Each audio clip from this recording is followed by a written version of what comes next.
What's up, everybody, and welcome back to TarHeelIllustrated.com, or, of course, if you're watching on our YouTube channel, Tar Heel Illustrated.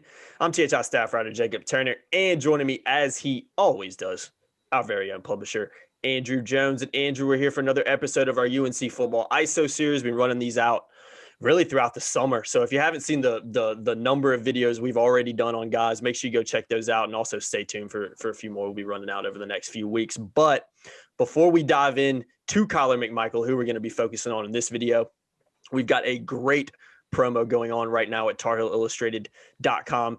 Got to sign up, got to take advantage of it before July 1st.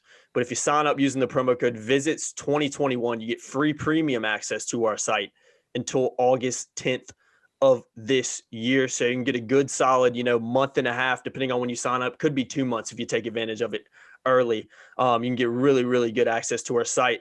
We've got updates every day going on in recruiting. 90% of the stuff that we do in recruiting either goes on our premium message boards or is published in a premium article. Of course, you got to be signed up to access those. So if you want to get a little more insight into what's going on the recruiting trail for not only Carolina football, but Carolina basketball as well, David Siss, Dina King, Andrew Jones are all over it. So go sign up for free, I should say, using the promo code VISITS2020. Don't let me in with them when it comes to recruiting stuff. They are rock stars. You're around. You might not be. They're rock stars, and I'm a stagehand. Yeah, you're just facilitating. You're making sure everything gets published and everything like that. But you those do have a guys hand. Are outstanding. You do those have guys are outstanding. Yeah. Those guys are outstanding, man. They're phenomenal. Dave can't say enough about what Dina and David do for football and basketball recruiting. So if you want to be signed up, if you want to get more tidbits from them and what's going on, go ahead and take advantage. Promo code VISITS2021. Just do it before July 1st. Now, let's dive into Kyler McMichael on this one. A little bit of a backstory on Kyler McMichael for maybe those who forgot or don't know.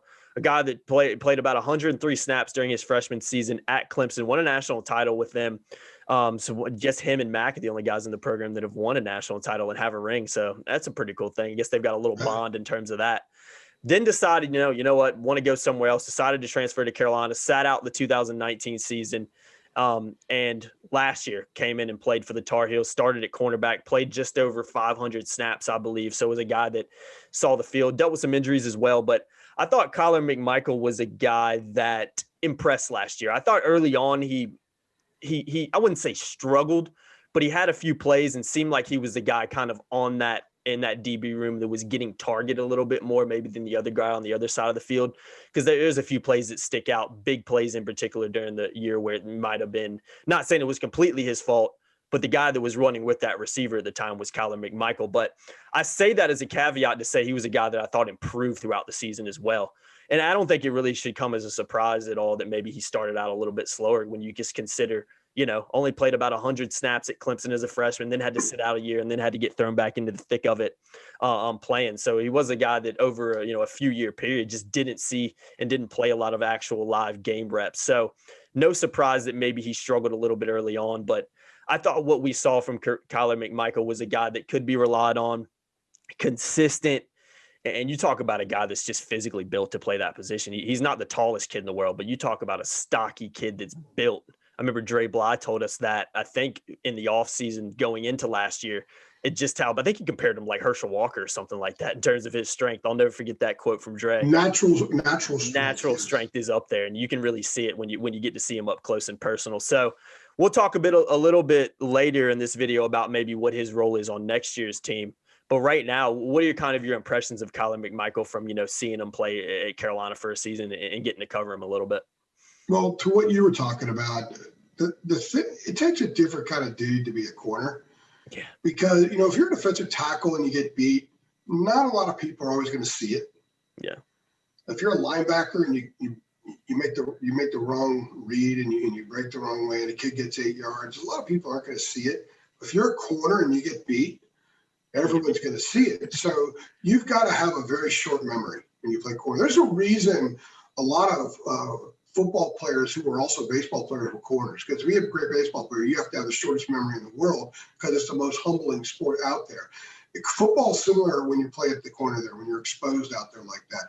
You get beat, everyone's going to get beat. The greatest Dre got beat, okay? The greatest corners are going to get beat.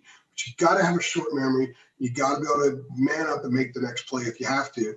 And I think that That was part of his learning process because it's a part of everybody's learning process. Tony Grimes told us back in March or April, that was part of his learning process as well this past year and will continue to be, because as good as a guy like Tony Grimes is, he's going to get beat. As good as Kyler McMichael will become, he's going to get beat. As good as any cornerback, you name the greatest cornerbacks in history, they've all gotten beat. Okay, so that's, I think, one of the really unique things about the position, why I always admire guys who play that position. Some people say, guys play corner because they can't catch the ball, so they're not playing wide receiver.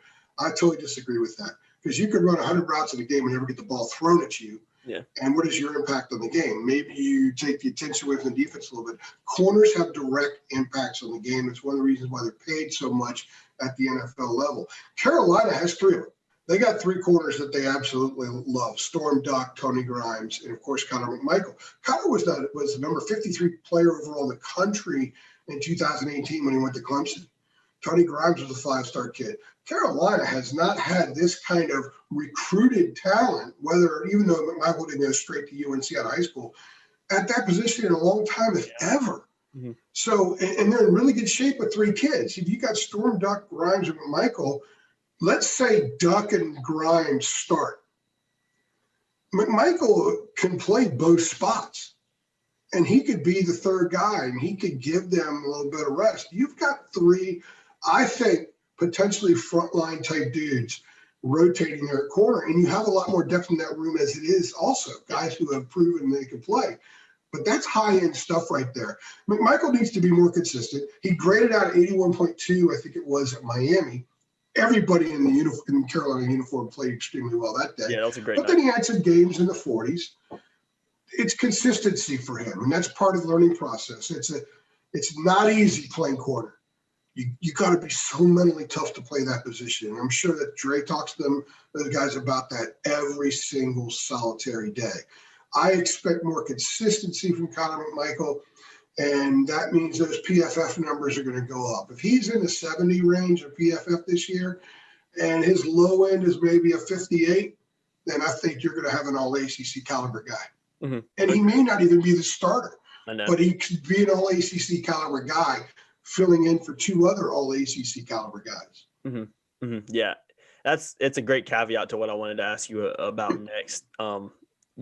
We've kind of talked a little bit, maybe a little bit on camera as well, but a lot off camera about maybe how that position shakes out. You got Storm Duck, Kyler McMichael, Tony Grimes, 3 guys that, could probably start on any team in the ACC, and not just the ACC, but around the country. Let's say, what do you think? I'll ask you this. We'll keep this one short. I'm going to ask you this, and then we can go ahead and end this. But we've seen a lot from McMichael. We know what he can do. Consistency was maybe a little bit of an issue, but I think as the year went on, I think that he got a little bit better in that, and it performed a little bit more consistently. You mentioned that Miami game is kind of a great example of that as well.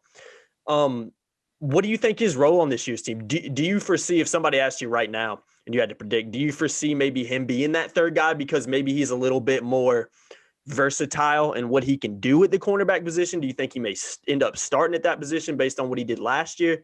What are your kind of thoughts on what his role may be come the start of the season? Well, Mac has said for a year now that Storm Duck's an NFL guy. And everybody on the planet who knows the slightest thing about football knows that Tony Grimes is probably an NFL guy. We haven't quite heard that Kyler McMichael's an NFL guy yet, so that leads me to believe when everyone's healthy, he's the 3rd guy.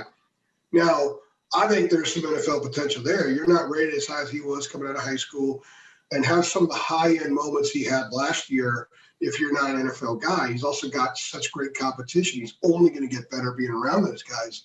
So I think he's the 3rd guy if all 3 are healthy.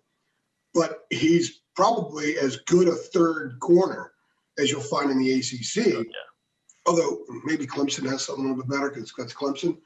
But outside of Bama, Ohio State, Georgia, and Clemson, he's probably the best 3rd corner you'll find in almost every program around the country. So that's how good he is. If somebody goes down, you're in outstanding shape if he's the one who steps in and starts. He's going to get on the field. He's going to play. You might see him on some special teams too. That'll certainly enhance his ability to play at the next level. You got to be able to play. A lot of those guys have to be also play on special teams. So we're going to see him on the field. We're going to see him play, and he will be a factor on this team, and he could be a huge factor. He might show up in August and be the best of the three. Yeah. The potential's certainly there. I wouldn't discount that.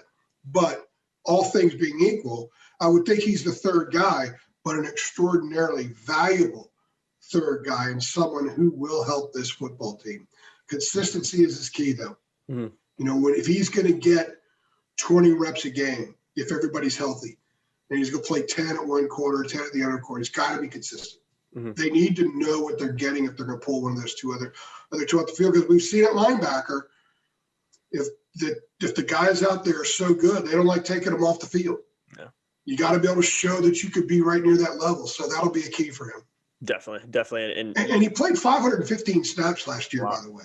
Mm-hmm. So he's got a ton of experience. I mean, he's a guy that, again, consistency's it. And they're not worried about him otherwise. He's figured some stuff out, as he showed last year. Mm-hmm. And I'm sure that he'll be a much better player this August than he was last August. Yeah, and I think that'll be one of the things to watch going into fall camp is kind of how that position shakes out. And let's not, forget about the injury problems that Carolina's had in that secondary over the past couple of years as well. And even just focusing on Storm Duck, he's a guy that missed a lot of last season, was banged up during the spring, and we didn't see a lot of him in the spring as well. So still remain to be seen how healthy he can get and what he's like when he's back to being 100% healthy, because sometimes coming off injury, it can take a little bit of time to get back up to speed and get back up to the elite levels we've seen Storm Duck perform at, and especially as a freshman at Carolina as well. So yeah, that's a one that's going to be a big storyline and a big thing to watch. But I think the talent is unquestionable. And if you're Mac Brown and Jay Bateman, for instance, that's a heck of a problem to have, man. I got three corners that are good enough to play just about every snap. So I don't think they'll be complaining too much about that one. Yeah. So Kyler McMichael, big storyline going in, and we'll see how that position at that DB room and how that rotation ends up shaking out, but definitely a lot of talent in that DB room. Big time. Yeah, big time. I've been Jacob Turner. He's been Andrew Jones. Again, guys, make sure you sign up. Take advantage of that opportunity. Sign up before July 1st. Promo code VISITS2021. You get free premium access, to our site till August 10th. And as always, make sure you go check out the ISO videos we have done, and make sure you stay tuned for the ones coming up. You guys know the drill. Like, share, subscribe, turn that notification bell on as well, because we've been rolling out a ton of videos throughout the summer, and that's not going to stop anytime soon. We'll see you guys in the next one. Thanks.